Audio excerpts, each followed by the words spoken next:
Ago erokamano ne Nyasaye ma jang'wono motimo hono mokela e studio mar Lolwe kawuono mondo wawinjre weche moko makelo ngima ne jok madwaro.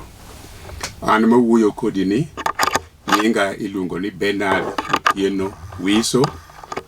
An wuodo Kochia Kamenya etie pap Ang'iro kanyo but Nyalieng Primary School. Nyasaye ne owara e dalawa kanyo higni mosekadho chien, kendo kawuono to Nyasaye nowira omiya thuolo mondo abedi e nyim pinyni kayalo wachne makelo ngima. Mane wach mokela momiyo abiro ka sani. Chunya mor nikech iwinja, chunya mor nikech nitie, kendo chunya mor nikech pod inyalo nena, kendo in kod teko mar kawo weche mabecho ma Nyasaye puonjore godo kodwa. Kawuono abiro mondo wapuonjre wach moro matin mondiki e kitabu, kendo abiro somo wach mondiki e kitabu mar Johana 5:7 nyaka 9 mawacho kama: To ng'at matuono nodwoke niya, Jaduong', aonge gi ng'at madiketa e yawo ka pi otugore, nikech an kadwaro dhi, to ng'at machielo kuongona akwonga. Yesu nowachone niya, Chungi ikaw pieni wuothi. Gikanyono ng'atno nochango mokawo piene kendo owuotho. Wach maduong' madwani mondo awuoye kawuono en wach miluongo ni Nyasaye madong' kod ji. Gimamiyo wach ni agombo ni mondo awache kendo ayale gi teko mang'ongo mondo ikonya winjo en ni piny mwadakie sani ni onge ber miyude. E thurwa Kochia kuma nonyuolae, masewacho ni piny mar Kochia Kamenya, an awuon machung'ni naneno weche mapek, kendo sama nwachako yalo wachni naromo kod weche matek ma ok nyal konyore. To dalawa nokweda kendo noriemba, ne gidagi ni ok anyal chung' mondo gik mabecho otimre. Nyasaye ma jang'wono nogola e lake tho, kendo e sechego ne gichung'na kod bete, ne gin kod arunge, ne gidagi ni Injili ok nyal yal. Ne giketo weche mathoth mane gigajo kendo ne gigango kuoma manalokora ng'ama ok ler e nyim oganda piny. Ne girodha kendo ne giriemba kane gidagi ni gik matimo gin gik maricho. Ne giwacho ni an gi jin kendo anego oganda. Kata kamano Injili mayalo manochung' koda omiyo pod achung' gi chir. In bende abiro kawuono gokinyi mondo awachni ni chung' kod chir. Anyuola nyalo goyo buchi makwedi kionge. Ginyalo wacho ni gima ber mikonyogi godo onge.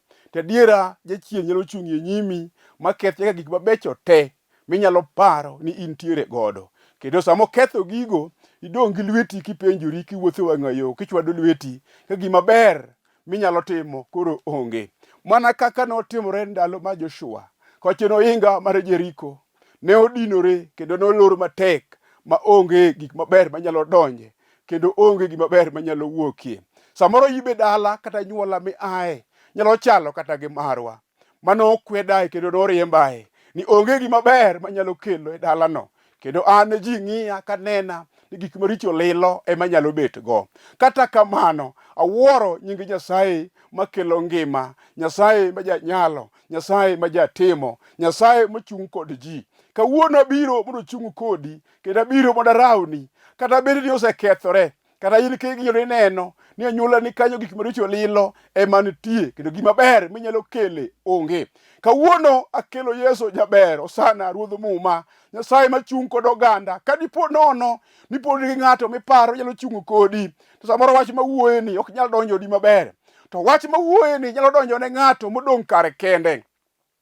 Oonge gima nyalo konye, kendo samoro kata kawuoyo kama inyalo ng'iyo kata ka wayu be yudi ni wayuno ni kod ber moro, inyalo ringo mondo idhiye, kendo inyalo paro kata dineru ni kod ber moro baka weche tek, tinyalo wuoyo kode mokonyi. Wadu moro ni loka ni kod gik madongo, kendo samoro inyalo dhi ire ka weche tek mobed kodi mokonyi. Samoro ka wuoyo kuom wach mawuoye sani ni ok onyal donjo ni nikech gika moro mineno. Tada wuoyo ng'ato modong' kar kende, ng'ato modong' iwinja. Awuoyo kuom ng'at modong' kar kende. ma gima ber manyalo paro nyalo timore ne onge. Ng'at moparo nyalo konye bende onge. Kama somo wuoyo kawacho niya, to jatuo no odimbo ne Yesu wach kendo kone ni Ruoth iwinjo, an kasebedo ka ndalogi duto kendo amor ni biro ka kendo ibiro mondo ikonya. To iwinjo, an kata ka ji dwa ni modonj ka, chik mar pigni en ni ng'at mokwongo donjo no, mano e jal mayudo konyruok e pigni kendo chango.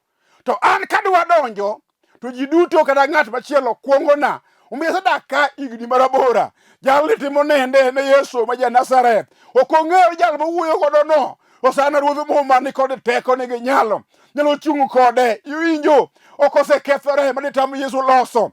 Ok oseduore maditam Ruodhwa mwayalo wach ni eri chung'ie timo. Winji mama, kata osekethore iriembi e dala, mi nyathi minyalo ke dala no onge. Omiyi nying ni lor, kendo gima ber minyalo ke dala kanyo onge. Awacho ni Osana manyalo chung' kod ng'ato pod ongima, pod entie, pod ogwedho, pod oting'o malo, pod ochiwo ne ng'ato gik moko te.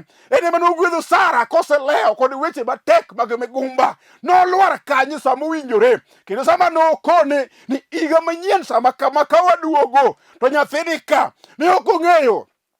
Sarai ne ok ong'eyo gima Ruoth ne wuoye. To kawuono wach makelo, winji wadwa, isemanyo tich higni mang'eny motamore. Dhogi omoko ipenjori, en ng'a manyalo konyi? We apidhi kod jal molewo dho yawo. Openjore, higni 38 lach, gima nyalo konyo koro onge. Kadwa ni mondo adonji e pigni, to jomoko kuonga.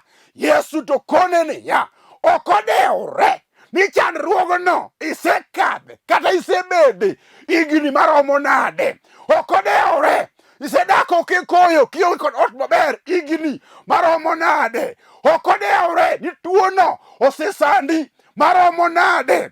Ok odeure ni wach matekno osebedo anyuola kanyo higni maromo nade. Iwinjo nyathi kich?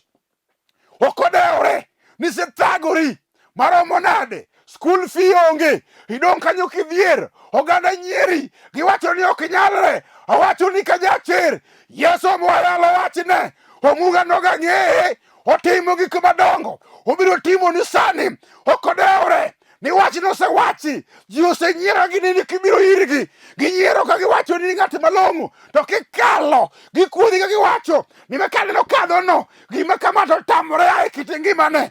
Akelo Yesu jaber, Yesu manyalo, Yesu matimo, Yesu magwedho. Okone jal monwang'e dho yawo ni kaw piendi mondo idhiyo. Awacho ni kawuono nyamera, wach mikadhe no, Yesu nitie, Yesu ngima, Yesu nitie, ratego nogo, aluoro nyinge, en kod loch, oting'o loch e lwete. Kawuono godiochieng' owacho niya, iwinjo, jal moyie kuome ok noywaga ng'e. Waseywaga ng'e kuonde mwasebangni, kuonde mwasedhiye, gik mwasemanyo, wasea nono. To kawuono ok wana nono, nikech Ruodhwa nitie, Yesu wa nopod ngima. Jatuo kone niya, winji, kaw piendeni mondo idhiyo. Adwa wacho ni owadwa, in bende akoni, kata osebedo mapek, takoni ka jachir. Winji, kaw pieni mondo idhiyo, kaw gwethni mondo idhiyo, kaw berni mane gilal godo mondo idhiyo. Obedi chang, Yesu e jachang. Obedi chan, Yesu e wuod mwandu. Obedi tuo, Yesu ema golo tuoche maricho motamore chango, to gologi te tidong' kingima. Kawuono godiochieng' abiro mondo awachi ni ka jachir, ae nyamera, ae owadwa, iwinjo wuonwa, chunya ogeni, chunya oheri. Wach mineno wakeloni, wach ni kod tiende, osetimo ne ji mang'eny, obiro timo ni kata sani. Mane momiyo akoni, to ng'inyalo bedo kod winjo, mindi kawie winjo mana matini kende, mondo wach mwayalo ni olos ngimani. Ineno to jakone gero no, gisenyiero giwacho niya, ok nogerre. School fee mineni paro no, gisewacho niya, ok noyudre. Ineno, awacho ni kawuono kachung' ka, kata oseriembi e ot, kata osebedo dala higni mathoth, ka ok idhi skul nikech fee onge. Yes, wuon school fee en ema biro kelo, en ema biro chiwoni ruodhwa no pod ngima. Kionge ng'ato migeno, awacho niya, geno kuom Yesu. Hosana, omuga noga luore, nanere koa koda malo, kasedong' kare kenda, ka piny gona siboi, oganda osegoya gi kite, asekadhe bete moting', aseneno ka rungi biro, to Yesu nochung' koda. Yesu wano pod ngima, Yesu wano pod nitie. Awacho ni ka jachir, midichung'ie kod Yesu, midichung'ie kod Yesu wadwa. Gima tamo ruodhwa noonge, en ema ngima, en ema otimo gik madongo, obiro timo ni kawuono. We asomie wach moro mondike kitabu mar Tich Joote 16 matindo 14. Wacho niya, achiel kuom joma ne winjowa ne dhako moro moa Thuatira ma nyinge Ludia. Ne en dhako moluoro Nyasaye, kendo ne en johand nengni makwar ma nengogi tek. Ruoth noyawo chunye mondo owinj weche mane Paulo wacho. Eka ne obatise kaachiel gi joode. Bang' mano noluongowa e ode kowacho niya, ka useneno ni ayie adieri kuom Ruoth, to biuru e oda. Eka nomiyo wadhi e ode. Awacho ni kawuono iwinjo owadwa kod nyaminwa, kadipo nonyalo bedo gi chuny ma mama ni obedogo, owinjo injili kiyalo, owinjo wach ma Paulo wuoye, oneno kaka Yesu golo ura kod ran momako miere, oganda mosethiri kuom ndalo modhuro, mosewacho ni gima ber ok nyalre no, oyudore mama moro machal kamano, kata ogo ohala odhi maber, to wach moloye kod ber owinjo kiyalo. Kawuono ibedwa wachoni, kinyalo winjo wach mwayalo sani, wach makelo ngima, wach mane kod tiende, to mama chotimo neno kowacho niya, an bende wach mawinjo ni oloya kod ber. Tago ni mondo unona, kuneno karomo, kuneno kayiena, nyalo bien wang' konyruok, to biuru e oda mondo ulamne Jehova Nyasaye. Awacho ni kawuono ei umati mar oganda mathoth mawinja sani, chal gi umati mar oganda manyo winjo Paulo kayalo. Umati no, jomoko ne ni kanyo, yalo mar Paulo no ne giwinjo, kendo puonj no ne omorogi, to onge okang' mane gikawe. To mama ni to wacho niya, ando wacho ni oloya kod ber, kendo abiro wuoyo e nyim oganda, kata ji ng'eny, to an ema an kod chandruok, kendo wach ma an godo ni, to onge kata nyalo konya mak mana Nyasaye. Mama ni odimbo wach e nyim ji, owacho ni uwinjo, kata an ka, jomoko wacho ni winjo maber, onge ber ma winjo, an kod pek, kendo an kod chandruok, to winjo ka yie ma an godo ni uneno, konyalo romo resa, to biuru e oda mondo an bende uresa, mondo Ruoth oresa. Iwinjo mama, joma winja ng'eny, iwinjo wadwa, joma winjo wach manena bende ng'eny. Samoro in ema in kod chandruok. Awacho ni niya, bende osekethore, iwuotho e kor yo, ikwano lweti, dhogi omoko, mitoka nyalo gweyi kayiem, iseparo ng'ani mondo ikaw tol mondo ideri, nikech giminyalo timo e thurwa ka, king'iyo to koyo ok iyudi, ineno ni in nonyuoli e thagruok kendo e chan, onge gima ber minyalo kelo. Kawuono winj wach makelo ngima, maduoko geno, mawacho niya, kata osekethore, Ja-Nazareth pod nitie, omuga nogo pod ngima. Yesu noduoko gik mosekethore, gik manoselal, kiseral mane yago ne anyuolani, weche matek mane gibayo bang'i, gik maricho mane gikoro kuomi, e nying Yesu ma Ja-Nazareth, kawuono nyalore. Nikech ang'o? Iyie kuom Yesu ma Ja-Nazareth. Omuga nogo pod ngima, pod otimo, rembe manyochwer e musalaba ni kod teko. Rembe nowacho niya, moriemo mar dende kawuono changowa, miyowa kwe, kelo gik ma onge to betie. Winjo wadwa, pok okethore, Yesu ngima. Winjo jamera, pok okethore, Yesu ngima. Winjo jathiwa, pok okethore, Yesu ngima. Tich mimanyono pok odhi chutho, entie. Biashara mimanyono misetemo to kethore, kawuono Yesu wacho en ema onyalo duoko. Yesu biro duoko ni kiyie to timie neno, kiyie to winjie wachni mondo kelni ngima mosiko bo nyaka chieng'. Tawacho ni ka jachir, nikech thuon wach mawuoye en Nyasaye machung' kod ji.